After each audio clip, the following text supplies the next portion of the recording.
Hi everybody, it's Mrs Green here again. Welcome back to Manchester Academy's virtual reading programme. This week we're focusing on non-fiction and I'm reading extracts from Hidden Figures by Margot Shetterly. I'm going to read some more about how Catherine's doing today.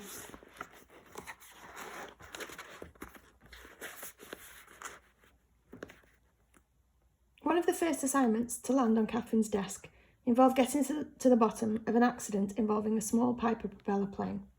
The plane, which was flying along in otherwise unremarkable fashion, literally fell out of the clear blue sky and crashed to the ground.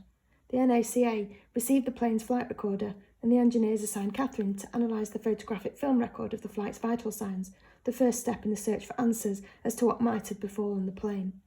For hours upon hours, day after day, she sat in a dark room and peered through a film reader, noting and writing down airspeed, acceleration, altitude, and other metrics of the flight that were measured in regular time intervals over the course of the flight. The engineers specified any conversions to be applied to the raw data, converting, for example, miles per hour to feet per second, and supplied Catherine with the equations to be used to analyse the converted data. As a final step, Catherine plotted the data in order to give the engineers a visual snapshot of the plane's disrupted flight. Then the engineers set up an experiment recreating the circumstances of the accident, flying a test plane into the trailing wake of the larger plane. The data from that too washed onto Catherine Goebel's desk, seemingly endless hours, days, weeks, months of the same thing. It was typical eye-straining, monotonous computing work, and Catherine loved every moment of it.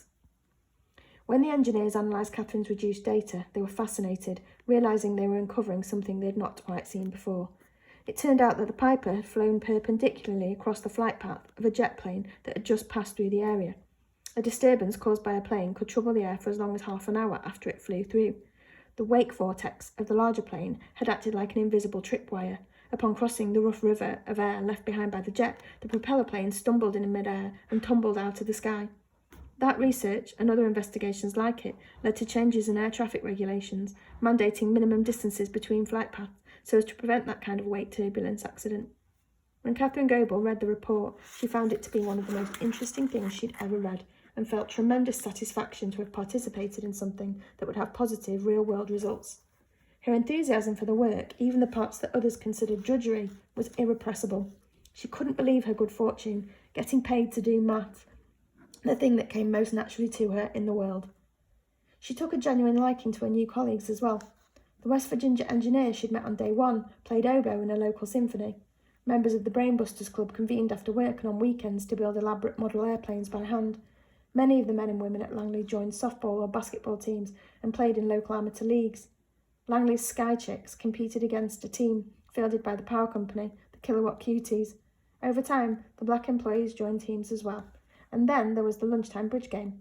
The game's requirement of both analytical and people reading skills made it a favourite of the engineers, and they spent many a lunch hour in fierce competition. They were an opinionated, high-energy bunch, and best of all, as far as Catherine was concerned, they were all as smart as whips.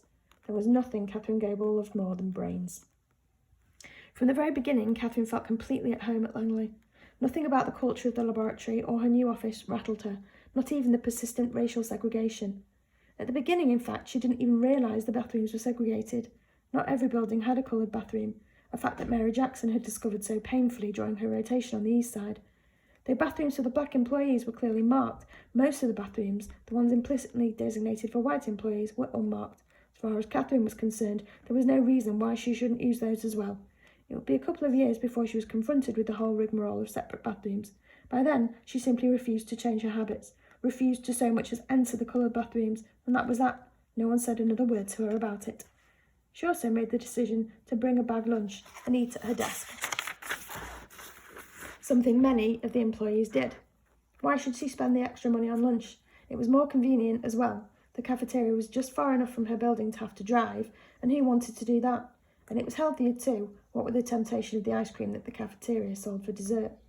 And of course, for Catherine Goebel, eating at her desk also had the benefit of removing the segregated cafeteria from her daily routine, another reminder of the caste system that would have circumscribed her movements and thoughts.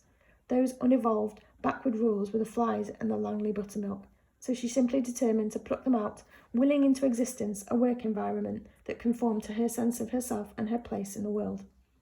As the months passed, Catherine stretched out into the office, as at ease as if she'd never been any place else. Irma Tynes, the other black computer who'd been assigned with Catherine, was by the book at her desk and working 7:59:59, barely removing her eyes from the task at hand until the end of the day at 4:30. Catherine, on the other hand, like the engineers around her, got into the habit of reading newspapers and magazines for the first few minutes of the day. She perused Aviation Week, trying to connect the dots between the latest industry advance and the torrent of numbers flowing through her calculating machine.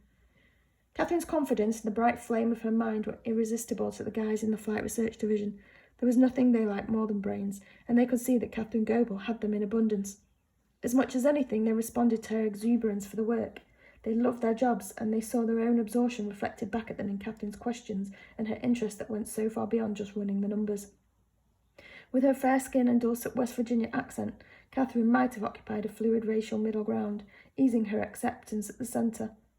Even some of the black employees weren't always sure upon meeting her if she was black.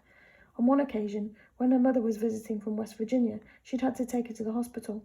After an unusually long wait, a doctor had to step in to get her mother put into a room. The admitting desk was moving slowly because they couldn't figure out if she should have a black or white roommate. One time, Catherine's boss, Al Sitchi, was asked if his group had any black mathematicians. Even with Catherine sitting within earshot, he'd had to think before coming up with a yes. To her colleagues, she'd become simply Catherine. For any number of reasons, concrete and ineffable, there was something about Catherine Goebel that made her as comfortable in the office in 1244 as she was in the choir loft at Carver Presbyterian.